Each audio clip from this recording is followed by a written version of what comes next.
4 bulan berlalu, pesta demokrasi telah usai.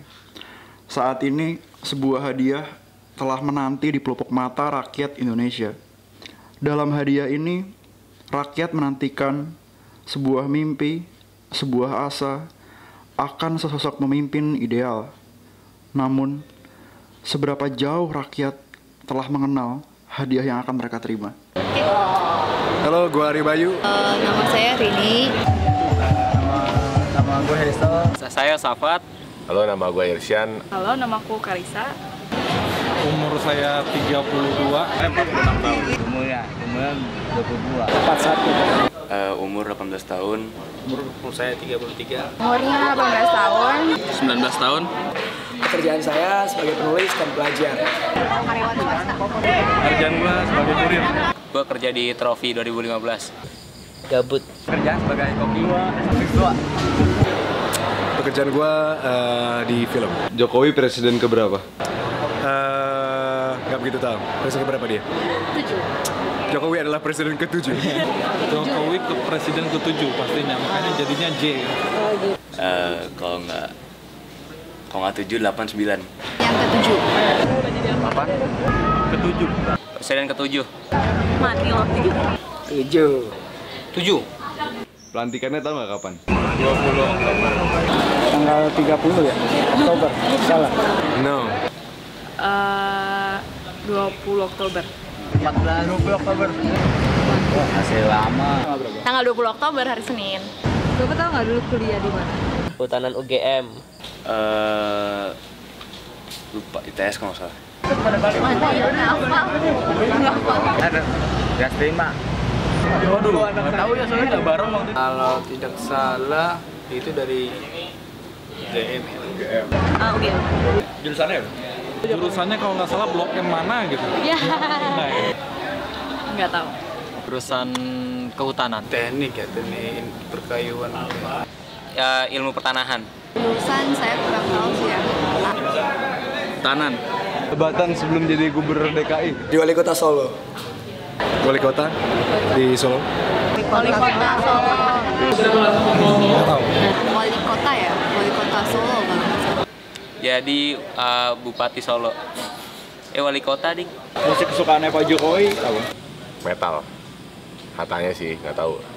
Pencitraan kali. Rock. Katanya rock mini. Nggak tahu. Rock.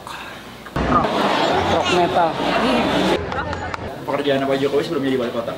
Pengusaha mebel. Aduh, tukang mebel bukan sih? Sebelum jadi wali kota dia pengusaha furniture ya. Oh, dia ini pengusaha pohon. Apa kayu? Iya. Bisnis kayu. Nggak tahu ya. Dagang mebel kayaknya. Tanggal lahirnya kapan? Wah, nggak tahu kan. Bukan saudara. Enggak. Kemarin ya belum. 1 Desember 2009. Kayaknya akhir Juni sih ya. Kalau saya pernah di berita itu. Itu dia tuh, saya pernah lihat KTP ini. Ini tanggal berapa yang bulan nih? Tanggalnya dia itu H-1 sebelum HUT DKI Jakarta atau kapan? 16 Agustus. DKI Jakarta ulang Oh, tahun. 21 Juni. Iya benar. Nama istri? Iriana. Nama isinya? Kurang tahu juga. Siti. Nggak tahu. Lupa saya. Nggak tahu. Belum kenalan. Jumlah anaknya tahu? Tiga. Jumlah anak kalau nggak salah 2 deh. Apa ya? 3 kali ya? Ada 2. Doi ikut KB katanya. 2 kalau nggak salah. 3. Oh 3. Satunya lupa. 3 nggak salah. Anaknya ada 3 ya. Umurnya? Umur istrinya Pas. 53. sekitar 50-an. Mungkin dia 58, 53. 53. Lahiran 61, berarti 53 kali. Nama panggilannya waktu masih kecil. Jokowi nama kecilnya bukan nama kepanjangannya ya? Enggak, bukan. Ada Berarti kan nama kepanjangannya kan Joko Widodo ya? nama kecilnya dia. JKW ya? Ya maksudnya nama panggilan waktu masih Oh, kecil. nama panggilan. Aduh, saya nggak tahu. Mulyono kan. Mulyono, oke. Nggak tahu. Nggak tahu. Owi. Jokes kali, jokes. Owi ya? Joko. Kelebihannya?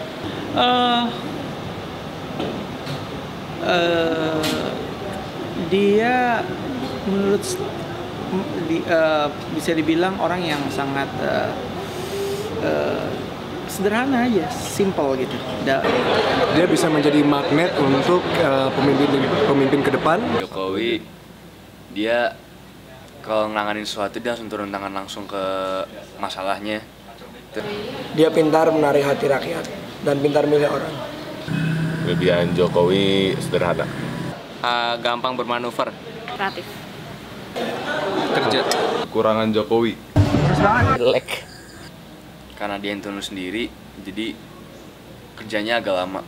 Kurangannya menurut gua dia terlalu kurang terlihat berwibawa maksudnya. Belum dapet ya.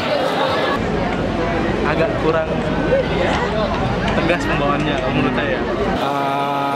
Pakaiannya, terus mungkin ya pakaian keseluruhan lah ya, sepatu apa segala macam. Dia mungkin nanti pas dilantik jadi presiden ya kita doain dia menambah penampilannya yang lebih sesuai dengan jabatan beliau. Saya belum melihat karena dia pilihan rakyat, jadi sangat bagus sekali kalau memang ternyata ke depannya ada hal yang kurang baik, dia bisa langsung diserbu oleh rakyat sendiri. Jadi that's purely democratic kan. Yang saya bisa lihat bahwa mungkin karena ini mungkin latar belakang budaya Jawa juga kali ya, yang akhirnya kelihatan sedikit manut gitu ya, terlihat iya aja gitu, nurut gitu. Ya tentunya orang banyak yang mengatakan pindah-pindah dari Solo, Jakarta belum selesai ke presiden. Ditambah lagi dianggap kurang capable. Tapi itu time will tell, biar waktu yang membuktikan. Nah memang ujian pertamanya adalah nanti ketika mengumumkan, Anda kan wawancara ini 4 hari sebelum dilantik ya. Nanti sesudah dilantik besoknya akan diumumkan nama-nama menteri, akan diuji di situ. Betul nggak orang-orangnya bersih? Dan yang kedua lebih penting lagi, bener nggak janji-janjinya bahwa orang merangkap di partai politik nggak boleh jadi menteri misalnya. Begitu itu dilanggar ya pelan-pelan ada defisit terhadap kepercayaan pada dia. Satu masalah yang paling kacau di Indonesia menurut lo apa? Ekonomi di Indonesia. Aku pikir pendidikan. Pastinya negara. Masalah negara yang ada di setiap kotanya. Menurut gua masalahnya adalah integritas. Korupsi sih contohnya. Saya pikir kalau yang masalah yang sangat serius ke depan ini bagaimana Jokowi bicara tentang pertumbuhan, selain bicara tentang pertumbuhan ekonomi kita gitu, tapi bagaimana memaksimalkan masalah pajak di Indonesia. Orang yang benar belum diposisikan di tempat yang benar. Populasi.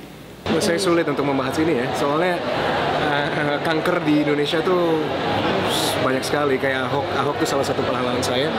Dia memang ingin membasmi korupsi. Mungkin salah satu masalah korupsi aja, dan nepotisme dan korupsi itu terus yang akan menjadi sebuah ya mungkin permasalahan akut lah kalau menurut saya di sini. Sebetulnya kalau berani dia harus mendorong kita memiliki undang-undang pembuktian terbalik, itu top. Undang-undang pembuktian terbalik itu memaksa sebetulnya hampir setiap orang, tapi lebih pasti lagi pegawai negeri sipil, pejabat negara itu harus selalu membuktikan dari mana punya sesuatu, beli pakai uang apa, bagaimana pajaknya dan lain-lain. Termasuk dengan memberi contoh dirinya sendiri. Kalau itu bisa mulai top. Kalau hal yang perlu diubah di Indonesia? Birokrasi dulu sih, penataan birokrasi. Tentang ibu kota negara di Indonesia jangan cuma ini doang yang dimajuin, tapi yang daerah lain juga harus dimajuin. Mental pegawai. Birokrasi kita. Kesenjangan sosialnya. Masalah pemerataan pembangunan. Menilai, menganggarkan pos anggaran sesuai dengan budgetnya dan melihat adanya cost efisiensi. Jadi bukan menganggarkan sesuai dengan rencana, tapi kan sesuai dengan cost settingnya, sesuai dengan apa yang tulis Jentiro oleh peraih Nobel 2014. Satu nama yang menurut Om harus ada di kabinet dari Jokowi nanti. Rhoma Irama. Menurut saya Pak Khairul Tanjung. Kalah sih pakai mati. Nggak tahu, tapi pahlawan saya Ahok. Ahok dia orang yang luar biasa, dia orang yang benar-benar menurut saya orang Indonesia sejati, hatinya itu merah putih. Anies Baswedan. Renal Kasali. Siapa namanya? Dahlan Iskan. Mungkin Hilmar Farid kali. Harapannya sama Pak Jokowi apa? APBN-nya paling besar, sehingga yang harapannya dampaknya besar juga. Semoga kalau masyarakatnya sehat pasti kedepannya bisa kelas. Semoga sukses di kabinetnya. Sukses memimpin Indonesia. Bikin rakyat jadi rajin lah, jangan males. Merubah selera berpakaian jadi lebih sabi. Lebih teratur lah. Semoga Jokowi tetap bisa menarik orang-orang kreatif. Mudah-mudahan sih bisa membawa perbaruan Indonesia ya. Buat Jokowi, semoga lu betah mimpin Indonesia 5 tahun ke depan ya, jangan pindah-pindah dulu nih. Kalau perlu hukum mati lah koruptor-koruptor itu. Semoga Jokowi tetap mempertahankan keuletannya. Harapan aku yang terbesar adalah agar itu nggak cuma jadi visi-visi dan jadi dalam kertas. Cover majalah Tempo, majalah Time itu A New Hope kan. Nah kalau saya ingin merubahnya sedikit menjadi A No Hope. Harusnya No Hope. Jadi janji-janji yang berupa harapan itu harus diubah menjadi praktek.